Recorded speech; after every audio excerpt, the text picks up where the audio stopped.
Bismillahirrahmanirrahim. Assalamualaikum warahmatullahi wabarakatuh. Perkenalkan, nama saya Indah Kasriani, NIM 18010104062. Nah, di sini saya akan memberikan materi PJOK kelas 4. Materi saya yaitu bola voli KD 3.1 dan 4.1. Nah, kita mulai. Bismillahirrahmanirrahim. Permainan bola besar atau bola voli. Nah, yang pertama, pengertian bola voli. Bola voli adalah salah satu cabang olahraga bola di mana cara memainkannya itu dengan menjatuhkan bola ke dalam lapangan lawan. Nah, sebanyak-banyak mungkin untuk mencapai skor tertentu. Nah, secara umum untuk bisa bermain bola voli kita memerlukan 2 regu. Nah, dalam satu regu itu masing-masing terdiri dari 6 anggota atau 6 pemain. Dalam permainan bola voli terdapat gerak lokomotor, non-lokomotor, dan manipulatif. Nah, ketiga gerak ini dapat dikombinasikan dalam permainan bola voli. Nah, yang kedua yaitu gerakan passing. Nah, gerakan passing ini dapat dilakukan tanpa berpindah tempat. Nah, gerakan passing tanpa berpindah tempat dilakukan dengan mengombinasikan gerak non-lokomotor dan manipulatif. Nah, gerakan passing juga dapat dilakukan dengan berpindah tempat. Nah, kombinasi gerakan non-lokomotor dan manipulatif dalam gerakan passing bawah. Yang pertama, apa sajakah bentuk kombinasi gerak non-lokomotor dan manipulatif dalam permainan bola voli? Nah, ikuti pembelajaran materi berikut ini. Saat melakukan passing bawah, kamu harus meluruskan kedua siku di depan badan. Nah, kemudian badan itu dirapatkan agar bola memantulkan dengan sempurna. Posisi badan agak membungkuk, pandangan mengarah ke bola. Posisi passing bawah dilakukan jika bola datang agak rendah. Nah, posisi passing bawah ini bertujuan agar bola melambung dan memudahkan teman menerima atau memukul bola kembali. Nah, saat melakukan passing bawah, kamu harus memperhatikan kuatnya dorongan terhadap bola. Ketika bola datang dengan kecepatan tinggi, berikan dia dorongan yang tidak terlalu keras agar bola tidak melambung tinggi. Nah, selanjutnya yaitu kombinasi gerak non-lokomotor dan manipulatif dalam gerakan passing atas. Nah, saat melakukan passing atas, kamu dapat mengombinasikannya dengan gerak non-lokomotor dan manipulatif. Nah, gerak non-lokomotor ditunjukkan dengan menekuk kaki dan mengayun lengan ke atas. Gerakan ini dilakukan tanpa berpindah tempat. Adapun gerakan manipulatif dilakukan dengan mendorong bola ke atas dan ke arah depan, seperti pada gambar berikut. Nah, selanjutnya mempraktikkan gerak dasar non-lokomotor dan manipulatif dalam gerakan passing. Nah, passing bawah dan passing atas dalam permainan bola voli mengombinasikan gerak lokomotor dan non-lokomotor dan manipulatif. Nah, gerakan passing ini juga memerlukan konsentrasi dan koordinasi.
Nah, itulah tadi materi tentang permainan bola voli dalam KD 3.1 dan 4.1. Terima kasih. Assalamualaikum warahmatullahi wabarakatuh. Perkenalkan, nama saya Wulan Suci Ramdini dari kelompok 4. Akan menjelaskan materi tentang pendidikan jasmani dan olahraga kesehatan kelas 4 di sekolah dasar atau di Madrasah Ibtidaiyah. Nah, pada bab 1 dengan materi permainan kasti dan bab 2 dengan materi atletik. Pada bab 1 permainan kasti, kompetensi dasarnya 1.1 yaitu mempraktekkan gerak dasar dan permainan bola kecil sederhana dengan peraturan yang dimodifikasi serta nilai kerjasama, sportivitas, dan kejujuran. Nah, adapun indikatornya yang pertama, bermain kasti dengan peraturan yang telah dimodifikasi. Nah, peraturan kasti dapat dimodifikasi untuk mempermudah permainan. Hal ini dapat dilakukan untuk menyesuaikan jumlah anak yang ada. Nah, peraturan dapat dimodifikasi mempertimbangkan luas daerah permainan. Aturan permainan yang disesuaikan dengan luas lapangan yang sempit.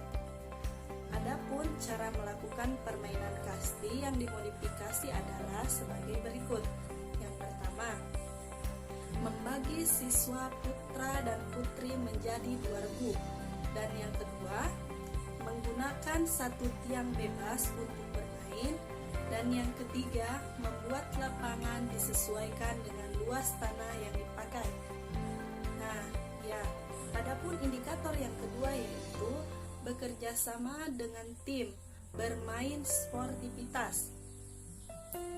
Nah, kasti adalah salah satu jenis permainan yang menggunakan bola kecil dan bergu dalam memainkannya. Nah, dalam memainkannya ada beberapa unsur yang perlu kita utamakan atau kita ketahui, seperti unsur kekompakan, ketangkasan, dan kegembiraan. Nah, biasanya permainan kasti dilakukan di lapangan terbuka dan dimainkan pada anak-anak sekolah dasar guna melatih kedisiplinan diri serta memupuk rasa kebersamaan dan juga solidaritas rasa antar teman. Nah, supaya bisa bermain kasti dengan baik, pemain dituntut untuk mempunyai keterampilan. Di antaranya yaitu yang pertama, memukul, yang kedua, melempar, dan yang ketiga, menangkap serta kemampuan berlari. Dalam permainan kasti dimainkan oleh 2 regu, yaitu regu pemukul dan regu penjaga. Permainan kasti sangat mengandalkan kerjasama pemain dalam satu regu agar dapat meraih kemenangan. Nah, selanjutnya bab 2 dengan materi atletik dengan kompetensi dasar 1.2 yaitu mempraktekkan gerak dasar atletik sederhana serta nilai-nilai semangat, percaya diri, serta disiplin. Adapun indikatornya yang pertama yaitu melakukan gerakan lari di tempat. Nah, adapun langkah-langkah atau melakukan gerakan lari di tempat, yang pertama, lari di tempat sambil mengangkat paha. Yang kedua, lengan diayunkan secara bergantian. Dan yang ketiga, pendaratan kaki menggunakan ujung kaki. Dan yang keempat, latihan mula-mula dilakukan perlahan-lahan, kemudian makin lama makin cepat. Dan yang kelima, lakukan latihan ini selama 2-5 menit. Ya, indikator yang kedua, melakukan gerakan lari dengan berbagai jarak. Nah, gerakan lari di sini terdapat menjadi dua bagian, yaitu teknik lari jarak jauh dan teknik lari jarak pendek. Adapun teknik lari jarak jauh yang pertama, teknik awalan. Teknik awalan ini pelari atau atlet harus mengkonsentrasikan penuh dirinya, karena dengan fokuslah merupakan dasar sebagai dasar memulai teknik awalan yang baik dan benar. Yang kedua, teknik lari. Teknik lari ini adalah di mana pelari atau atlet untuk tetap memperhatikan tempo ketika berlari. Yang ketiga, teknik bernapas. Nah, dalam teknik ini di mana pelari atau atlet untuk bisa melakukan pengontrolan pernapasan secara sebaik mungkin. Dan yang kelima ada teknik pelari ketika finish, yaitu teknik ini di mana pelari atau atlet biasanya melakukan 3 cara. Yang pertama yaitu memajukan dada saat mencapai garis finish. Setelah mencapai finish, maka dada dengan sigap langsung diturunkan dan tidak menyentuh kita dengan menggunakan tangan, karena ini merupakan suatu pelanggaran. Nah, indikator melakukan gerakan lari dengan berbagai jarak. Yang kedua adalah teknik lari dengan jarak pendek atau start teknik jarak pendek. Yang pertama, teknik start pendek. Nah, kaki kiri di depan dan lutut kaki kanan diletakkan sejajar di sebelah kaki kiri. Beri jarak sekitar 1 kepal, jari-jari tangan rapat dan ibu jari terpisah. Keduanya diletakkan di belakang garis start. Kemudian yang kedua ada teknik aba-aba bersedia. Ketika starter. Nah, yang kedua ada teknik lari jarak pendek. Teknik ini memiliki 2 tahap dalam lari jarak pendek. Yang pertama yaitu pase topang. Nah, pase topang ini bertujuan untuk memperkecil hambatan saat menyentuh tanah dan memaksimalkan dorongan ke depan. Dan yang kedua ada pase layang. Nah, pase layang ini bertujuan untuk intinya untuk memaksimalkan dorongan ke depan dan kemudian mempersiapkan penempatan kaki yang efektif saat menyentuh tanah. Bismillahirrahmanirrahim. Assalamualaikum warahmatullahi wabarakatuh. Perkenalkan, nama saya Nur Halila. Saya salah satu anggota dari kelompok 4 akan membahas tentang variasi dan kombinasi berbagai pola gerak dalam aktivitas senam lantai dan variasi langkah dan ayunan dengan pada aktivitas gerak berirama. Oke, sekarang kita akan bahas tentang variasi dan kombinasi berbagai pola gerak dalam aktivitas senam lantai. Di sini meliputi ada 2. Yang pertama, variasi dan kombinasi gerak senam lantai tanpa alat, dan yang kedua ada variasi dan kombinasi gerak senam lantai dengan alat. Nah, kemudian variasi dan kombinasi gerak senam lantai tanpa alat ini terdiri atas yang pertama sikap lilin, yang kedua jangkit berantai, yang ketiga kayang, yang keempat kangkang atau berpasangan, kemudian yang kelima sikat pesawat terbang. Nah, kemudian variasi dan kombinasi gerak senam lantai dengan alat terdiri atas yang pertama melompati rintangan, yang kedua senam dengan tongkat, yang ketiga bergantung dengan kombinasi mengayun, yang keempat berguling ke samping, kemudian yang kelima berguling ke depan, berguling ke belakang, dan yang terakhir berguling di atas peti. Oke, yang pertama ada variasi pola gerak senam lantai tanpa alat.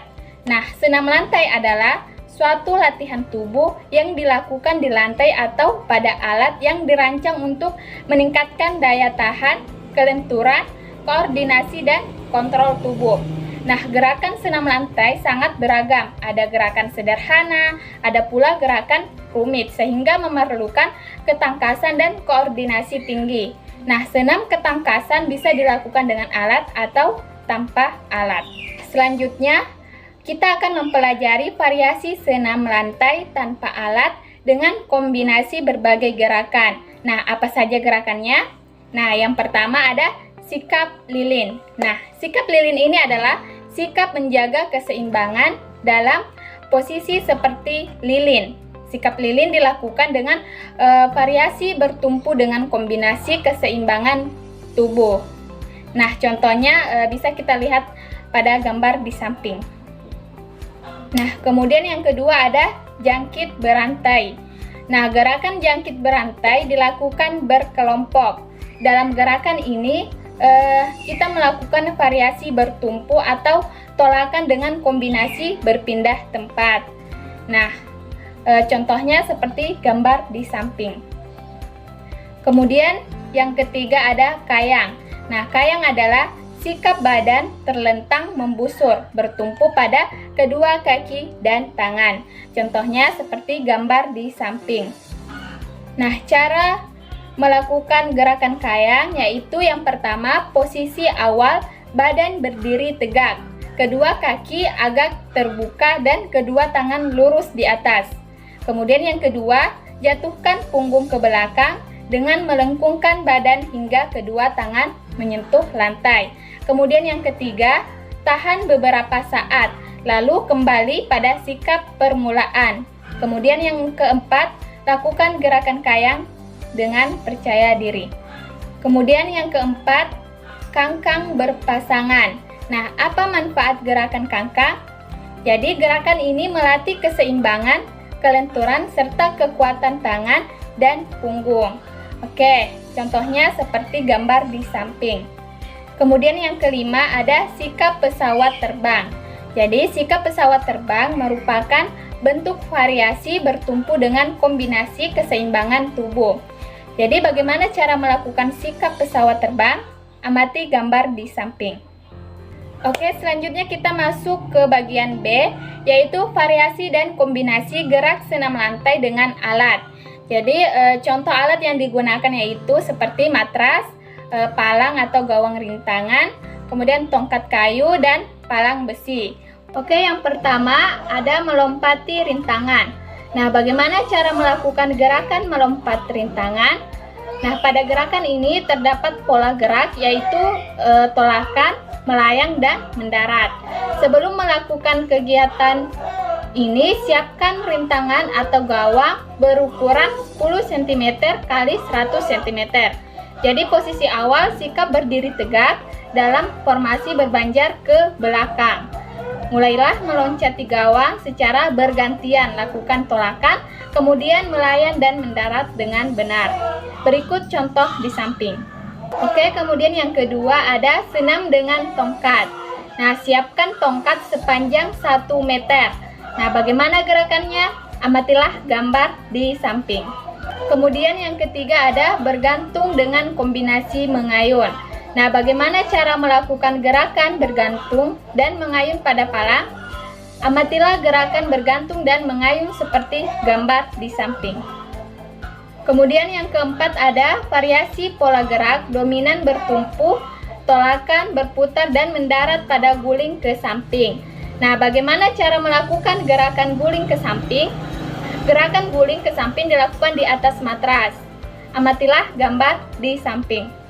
Oke, selanjutnya yang kelima, variasi pola gerak bertumpu, tolakan, berputar, dan mendarat pada guling ke depan. Nah, amatilah gerakan guling ke depan seperti gambar di samping. Lakukan gerakan tersebut dengan mengikuti langkah-langkah berikut. Kemudian yang keenam, variasi pola gerak bertumpu, tolakan, berputar, dan mendarat pada guling ke belakang. Amati gerakan guling ke belakang seperti gambar di samping. Kemudian yang ketujuh, variasi pola gerak bertumpu, tolakan, berputar, dan mendarat pada guling di atas peti. Bagaimana cara melakukan gerakan guling di atas peti lompat? Amatilah gerakan guling di atas peti seperti gambar di samping. Oke, selanjutnya kita akan membahas tentang variasi langkah dan ayunan lengan pada aktivitas gerak berirama. Nah, seperti yang kita lihat pada peta di samping. Nah, di situ ada aktivitas gerak berirama meliputi dua. Yang pertama variasi gerak dasar langkah, kemudian ada variasi gerak dasar ayunan lengan. Nah, variasi gerak dasar langkah terdiri atas yang pertama ada langkah ke depan dan belakang. Yang kedua ada langkah ke samping, kiri, dan kanan. Yang ketiga ada langkah kaki berkelok-kelok ke depan dan belakang. Kemudian yang keempat ada langkah ke samping dan menekuk. Nah, kemudian yang kedua ada variasi gerak dasar ayunan lengan, terdiri atas yang pertama ayunan satu lengan ke depan belakang. Yang kedua ada ayunan satu lengan ke samping kanan dan kiri.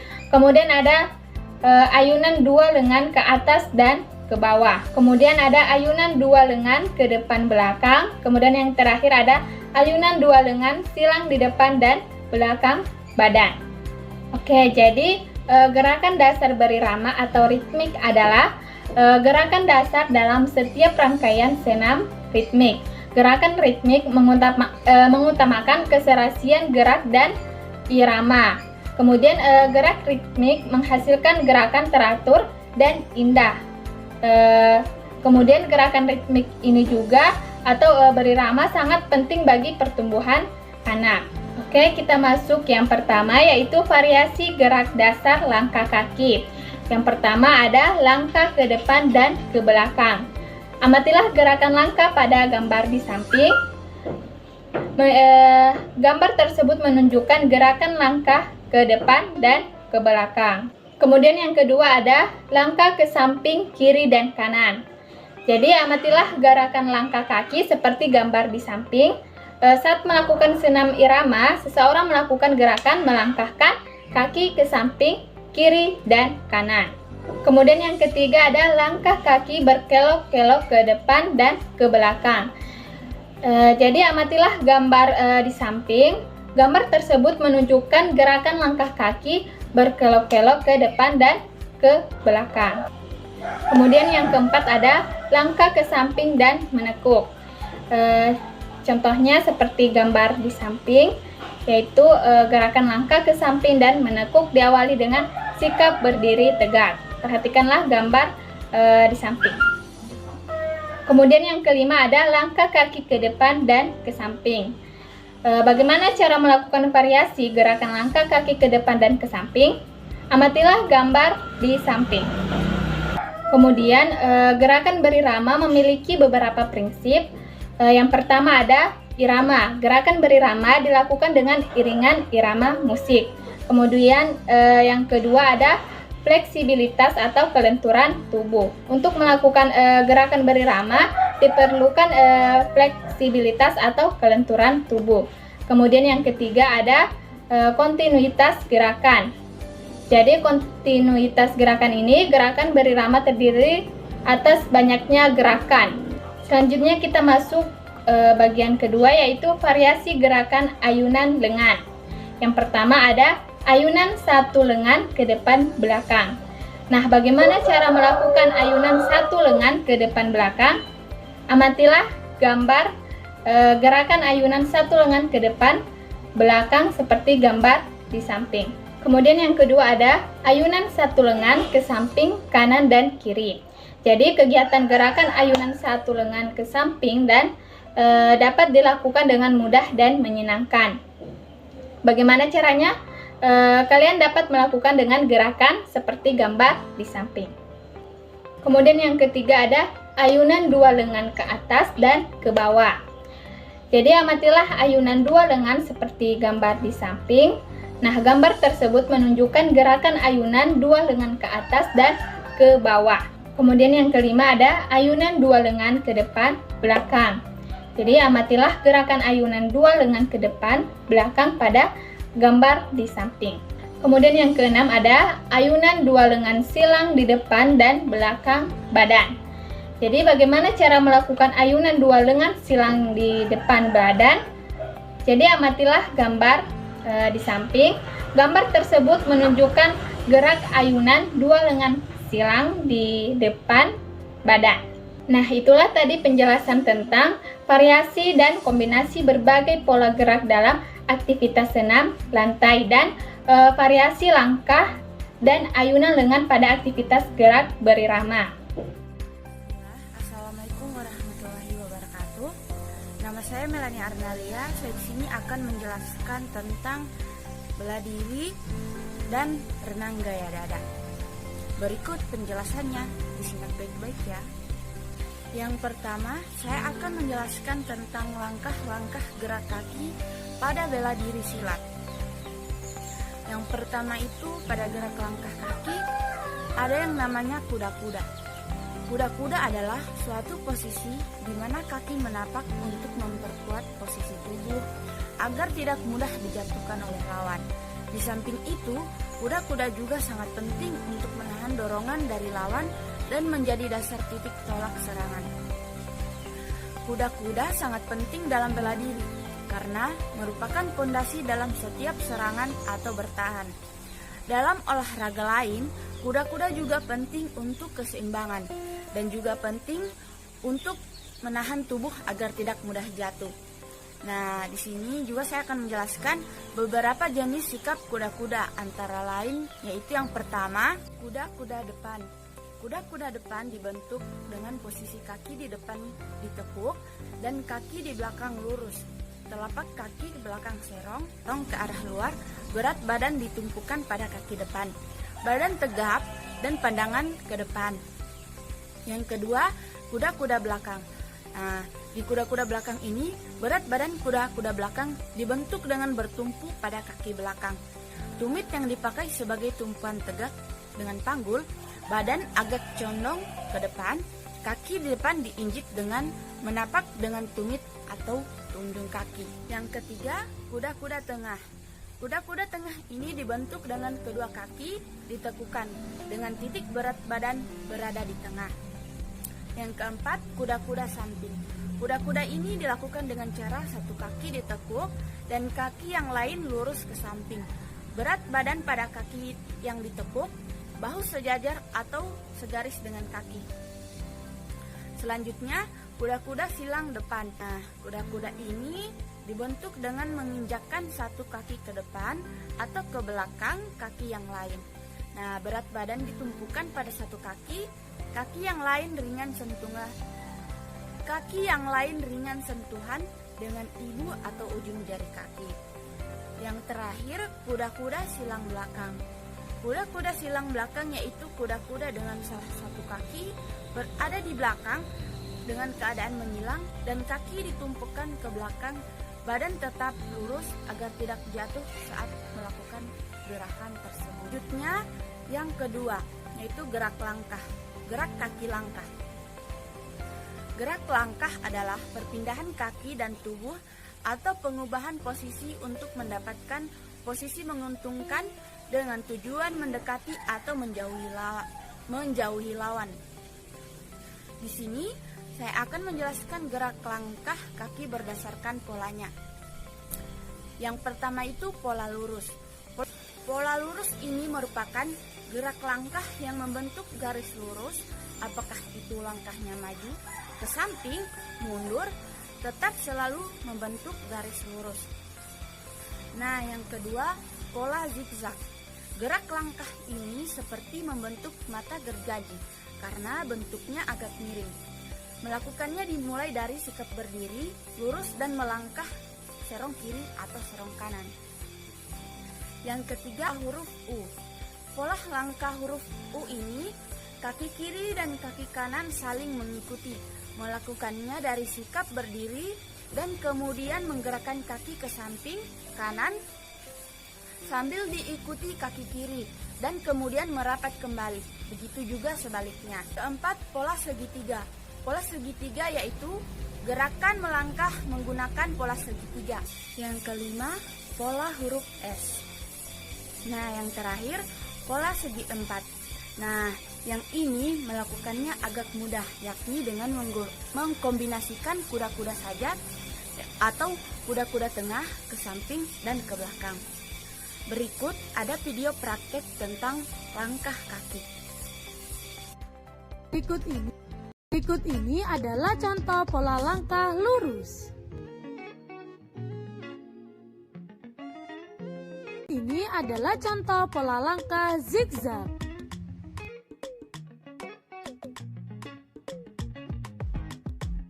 Contoh pola langkah huruf U.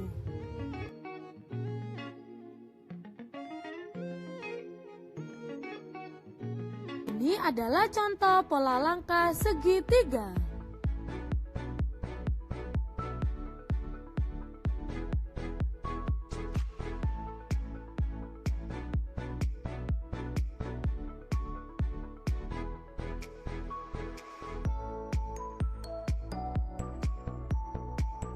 Ini adalah contoh pola langkah segi empat.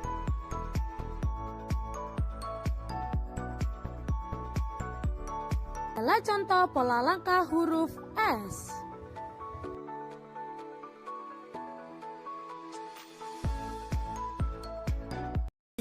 Saya akan menjelaskan tentang gaya renang dada. Di dalam renang gaya dada terdapat 4 gerak. Yang pertama, gerakan meluncur. Yang kedua, gerakan pada kaki. Yang ketiga, gerakan pada tangan. Yang keempat, latihan cara mengambil nafas. Berikut penjelasan langkah-langkah masing-masing gerak. Yang pertama, langkah gerakan meluncur. Langkah yang pertama, tempelkan salah satu kaki Anda ke dinding tepi kolam dan yang satunya lurus ke bawah. Yang kedua, pastikan tubuh Anda membungkuk dan badan sejajar dengan permukaan air. Yang ketiga, pastikan posisi pada tangan Anda lurus ke depan dengan lengan menempel hidung Anda. Yang keempat, kemudian dorong badan Anda sekuat mungkin sehingga dapat meluncur dengan cepat. Yang ketiga, langkah gerakan pada kaki.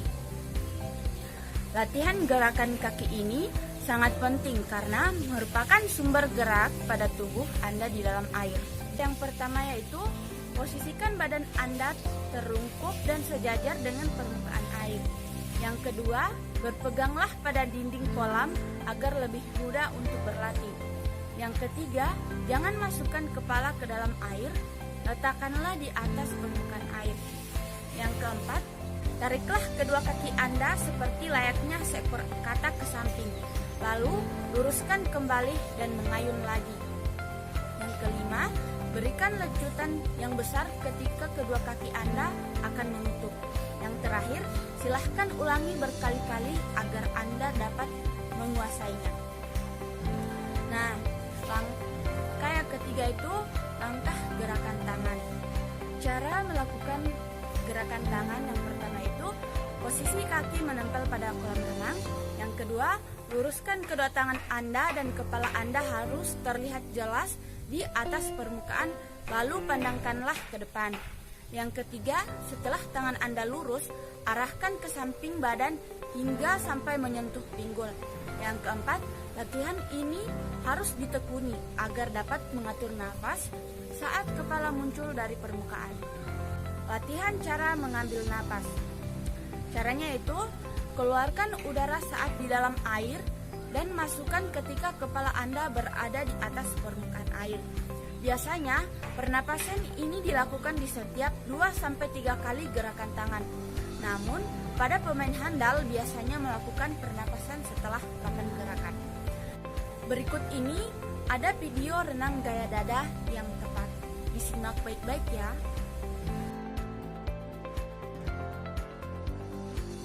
Posisi tubuh yang benar memungkinkan Anda untuk menjadi lebih efisien dalam bergerak.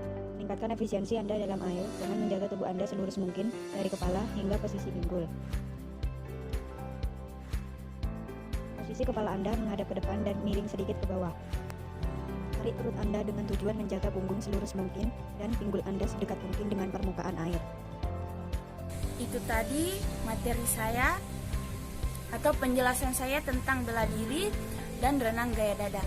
Lebih dan kurangnya. Assalamualaikum warahmatullahi wabarakatuh. Saya Rinal Hamsa dari kelompok 4 akan menjelaskan materi jenis-jenis cedera dalam aktivitas fisik sehari-hari dan cara penanggulangannya secara sederhana dan perilaku terpuji dalam kehidupan sehari-hari. Untuk lebih jelasnya mengenai materi tersebut, simak pembahasan berikut.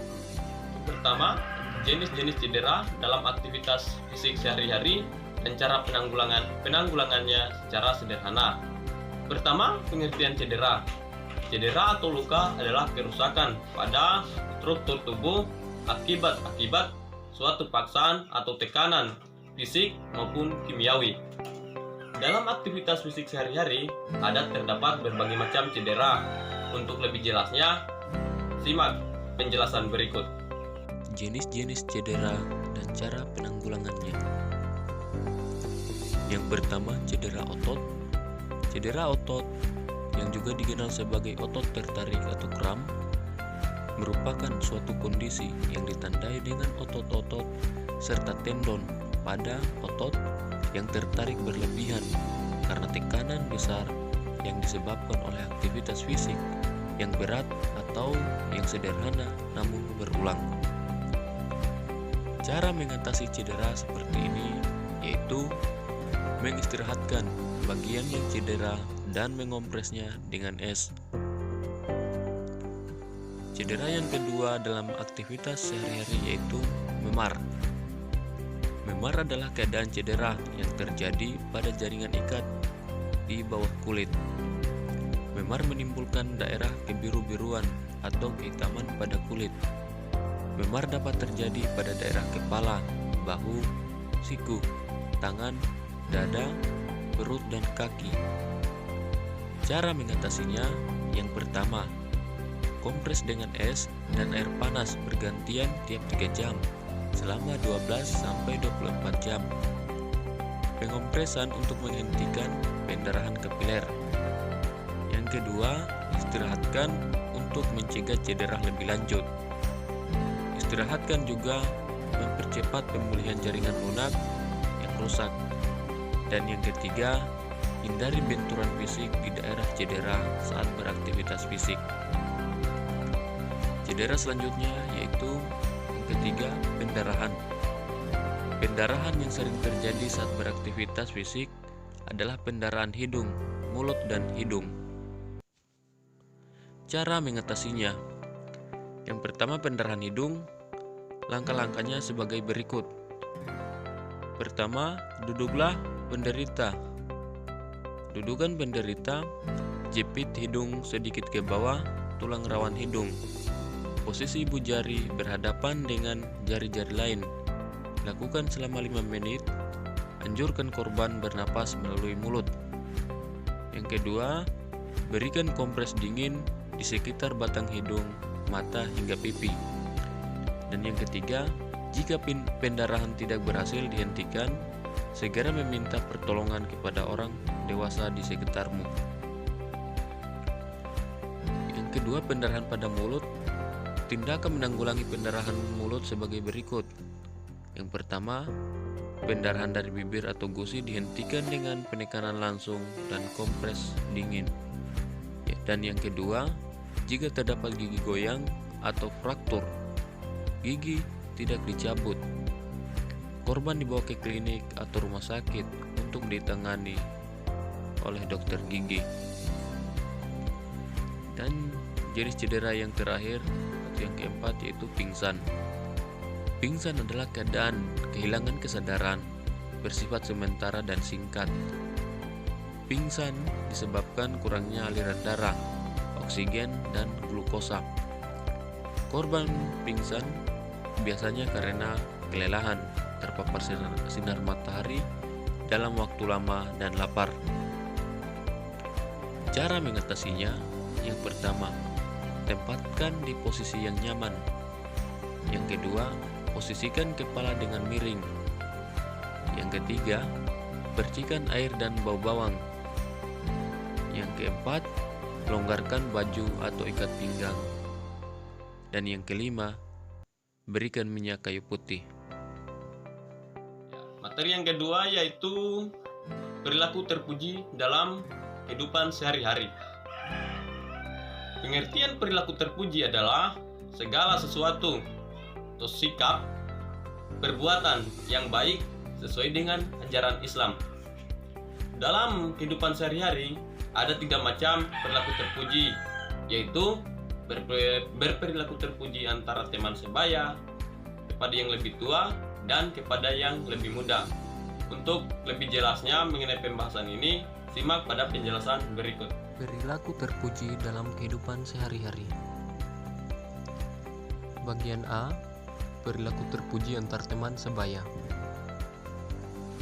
1. perilaku terpuji antar teman sebaya dalam kegiatan belajar antara lain mengerjakan pekerjaan rumah secara tanggung jawab dan disiplin, bersikap tertib dan santun saat menerima pembelajaran di kelas, bermain bersama teman dan saling menghargai dan menghormati, belajar dengan tanggung jawab agar makin cerdas, dan bersikap menghargai pendapat antar teman saat berdiskusi. Bagian 2, yang kedua, perilaku terpuji antar teman sebaya dalam aktivitas olahraga. Pada aktivitas olahraga, kamu dapat membiasakan perilaku terpuji. Bagaimana caranya? Misalnya, saat ada teman yang mengalami cedera, kamu dapat segera menolongnya. Perilaku menolong teman yang mengalami musibah adalah perilaku terpuji. Perilaku terpuji memberi manfaat besar bagi teman yang ditolong. Siswa yang menolong juga merasa bahagia karena memberi manfaat kepada temannya. Bagian B, perilaku terpuji dengan orang yang lebih tua dan lebih muda. 1. Perilaku terpuji dengan orang yang lebih tua. Dalam kehidupan sehari-hari, kamu tidak hanya berinteraksi dengan teman sebaya, tetapi juga berinteraksi dengan teman atau orang lebih tua. Kamu juga bermain dengan teman yang lebih tua, bukan? Dengan orang yang lebih tua, kamu harus membiasakan perilaku terpuji, antara lain menghormati yang lebih tua,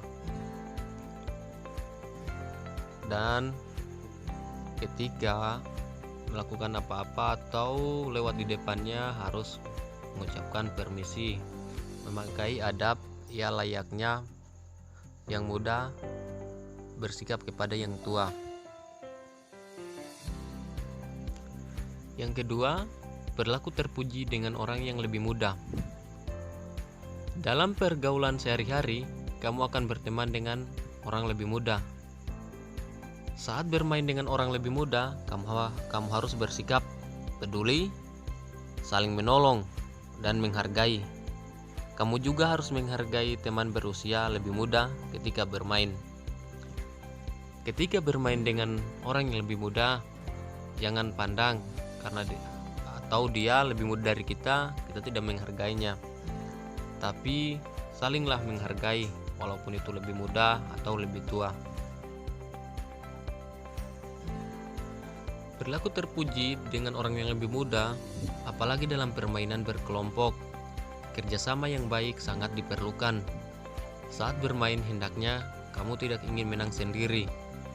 Sikap terpuji tersebut tetap dipelihara dengan siapapun ketika kamu bermain. Terima kasih.